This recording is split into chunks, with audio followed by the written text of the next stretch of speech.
quelle est notre attitude? Est-ce que nous abondons en paroles négatives ou bien nous abondons en action de grâce, en prière? La riche dame de Sunem, dont l'histoire est relatée dans 2 Rois, chapitre 4, versets 8 à 37, nous instruit richement. L'homme de Dieu, Élisée, avait l'habitude de passer par là et cette dame lui a offert son hospitalité. Et chaque fois qu'il passait par Sunem, sa maison était ouverte à l'homme de Dieu.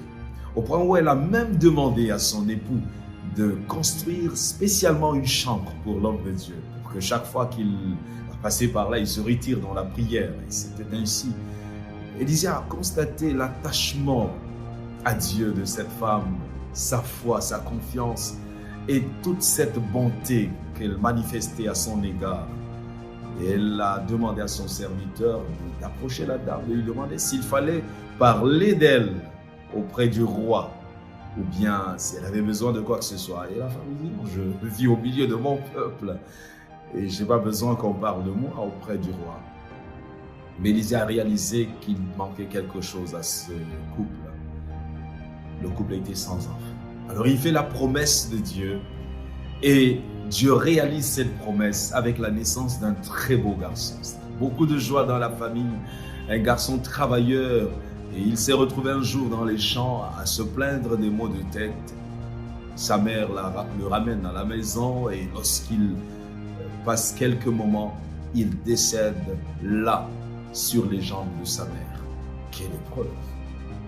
Et la femme ne panique pas. Elle demande à ce qu'on lui fasse venir l'ânesse pour qu'elle aille rencontrer l'homme de Dieu. Et c'est son mari qui lui pose la question, ce n'est ni une nouvelle lune, ni un jour de sabbat, mais pourquoi est-ce que tu vas vers l'homme de Dieu? Elle répondit au verset 23 de 2 Rois chapitre 4, tout va bien. Tout va bien. Quelle réponse! Au creux de la vague, face au corps inerte de son fils, elle disait tout va bien. Non pas parce que son âme n'était pas dans la souffrance, elle était frappée dans son cœur.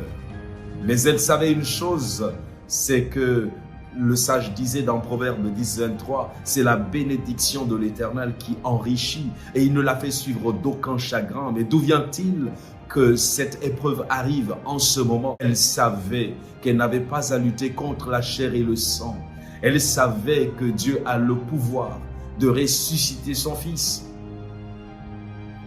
Elle n'avait pas à se plaindre aux oreilles des humains, même aux oreilles de son mari.